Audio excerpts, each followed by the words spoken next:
नमस्कार, आप देख रहे हैं पंचायती राज न्यूज और मैं हूं आपके साथ अनुष्का। चलिए रुक करते हैं खबरों की ओर। जामगांव क्षेत्र वासियों के द्वारा विगत 20 वर्षों से यहां पर चुनावी सभा के दौरान मध्य प्रदेश सरकार के पूर्व मुख्यमंत्री शिवराज सिंह चौहान के द्वारा अपनी चुनावी जनसभा को संबोधित करते हुए जामगांव क्षेत्र वासियों की जनमांग हजारों हेक्टेयर असिंचित कृषि भूमि में थावर परियोजना के बीजे गांव डैम जलाशय से पानी पहुंचाने की मांग की गई थी। चुनावी सभा को संबोधित करते हुए जनभावनाओं एवं क्षेत्र की गंभीर समस्याओं को ध्यान में रखते हुए पूर्व मुख्यमंत्री के द्वारा घोषणा की गई थी कि आप हमारे भाजपा के विधायक को चुनाव में जिताओ, मैं पहाड़ खोदकर जामगांव क्षेत्रवासियों के एक एक खेतों में पानी पहुंचाऊंगा।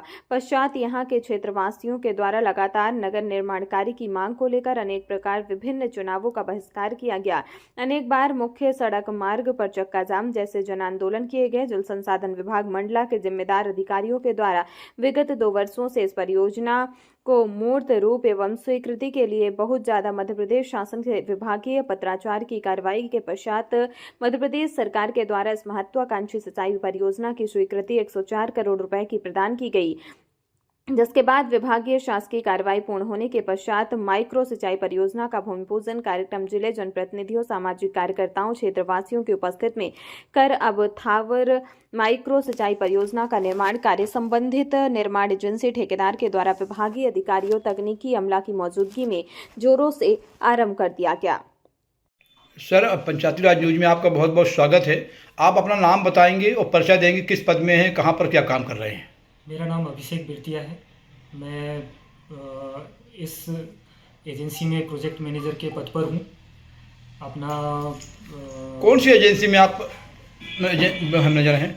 जगदीश गुप्ता। नहीं, मैं इसका फर्म का नाम क्या है? जगदीश गुप्ता। अच्छा, कहाँ की फर्म है? इंदौर की फर्म है ये। जी, अपन किस काम में यहाँ पर आए हुए हैं? जल संसाधन संभाग मंडला के अंतर्गत थावर माइक्रो सिंचाई परियोजना के अंतर्गत ये कार्य चल रहा है। इस परियोजना के अंतर्गत हमारा बीजे गांव जो स्थान है वहाँ पर हमारा पंप हाउस बनेगा।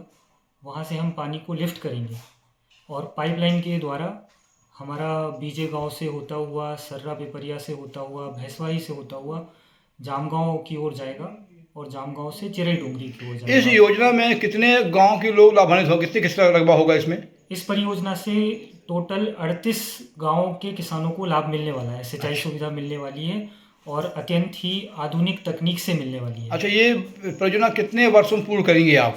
ये हमें शासन से तो 4 वर्ष मिले हैं, लेकिन हमने टारगेट रखा है कि हम 3 वर्ष के अंदर ही इस परियोजना को कंप्लीट करेंगे। इस परियोजना की कुल लागत कितनी है? इस परियोजना की अनुबंधित जो राशि है वो 104 करोड़ है। अच्छा, इस परियोजना में तकनीकी अमला का क्या सहयोग मिल रहा है आपको?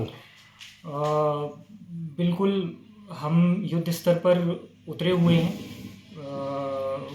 परियोजना को। अभिषेक जी, मैं जानना चाहूँगा, आप जो पाइप की बात कर रहे हैं यहाँ पर, जी जी, ये इस सिंचाई परियोजना का नाम क्या है? थावर सूक्ष्म सिंचाई परियोजना। अच्छा, तो इसमें आप किस तरह के पाइपों का विस्तार करेंगे? इस परियोजना के अंतर्गत 3 प्रकार के पाइप इस्तेमाल करेंगे हम, MS, DI और SDP। अच्छा, और गांव के जो खेत हैं ग्रामीण अंचलों के, उसमें पानी कैसा पहुंचेगा आपका? ये इसका डिज़ाइन और ड्राइंग अप्रूव हुआ है विभाग द्वारा। तो उस अप्रूव डिज़ाइन ड्राइंग के अकॉर्डिंग पहले हम मेन लाइन से 30 हेक्टेयर तक पानी लेकर जाएंगे, फिर हम 5 हेक्टेयर तक पहुंचाएंगे।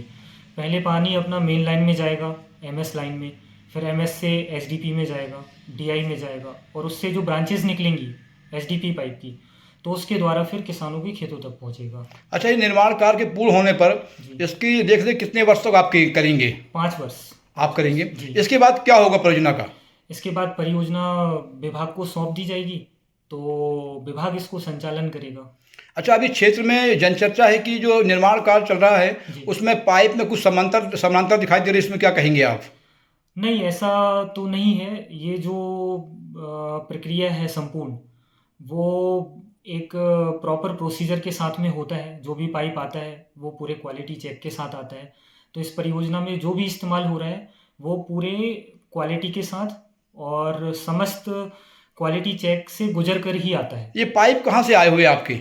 ये पाइप हमारे कई स्थानों से आए हैं, जैसे MS पाइप हमारे इंदौर में जो जिंदल फर्म है वहाँ से आए हुए हैं।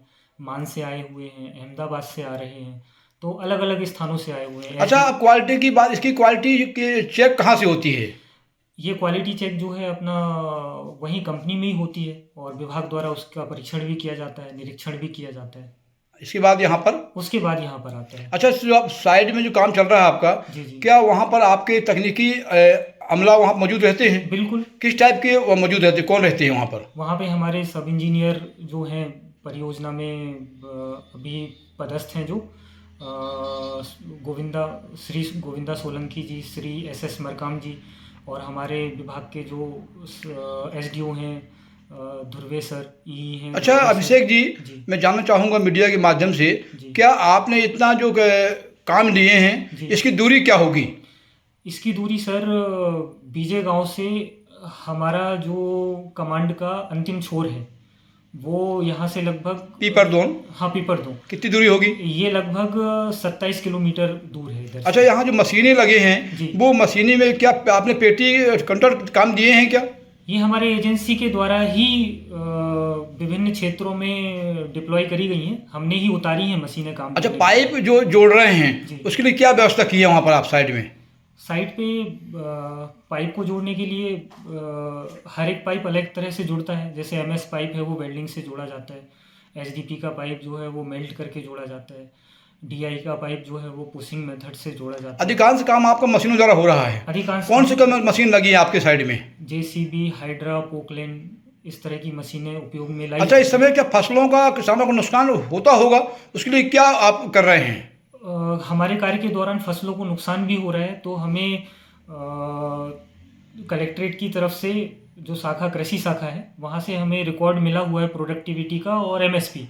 तो उसी आधार पे हम जो भी लंबाई चौड़ाई में नुकसान होता है किसानों को, तो उस आधार पे हम उनको मुआवजा प्रदान करते हैं। अच्छा। फसल के नुकसान का। तो ये मुआवजा क्या नगद देते हैं, खाता में क्या देते हैं आप? ये खाते में आता है। उनके द्वारा दस्तावेज हम उपलब्ध कराने के लिए, सहयोग करने के लिए हम रिक्वेस्ट करते हैं, तो वो दस्तावेज उपलब्ध कराते हैं, वो राशि उनके खाते में प्रोवाइड कर दी जाती है। इस योजना के संपूर्ण होने पर लोगों को कैसे फायदा होगा?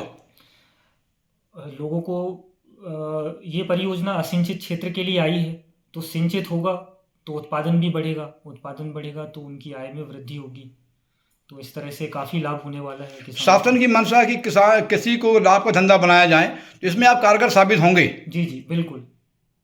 तो क्या इसमें प्रदेश स्तर की कोई टीम अभी जांच के लिए कुछ आपको मार्गदर्शन कोई नहीं पहुंचा, आया नहीं आया?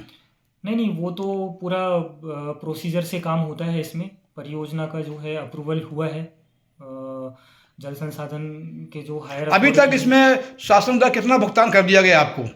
भुगतान अभी इसमें जितना हमने वर्क डन कर दिया है उतना ही भुगतान हुआ है। लगभग 30 से 35 करोड़ का भुगतान किया गया है। अच्छा, जितने का काम हुआ है उतने का भुगतान किया गया है। बाकी आगे जैसे काम होगा उसे हाँ, भुगतान। जैसे जैसे कार्य होता जाता है वैसे वैसे भुगतान इस होता काम में जाता है। आपको शासकीय तकनीकी अमला का पूरा मार्गदर्शन मिल रहा है, बिल्कुल सहयोग मिल रहा है, उसकी मार्ग आप काम कर रहे हैं। हाँ जी जी।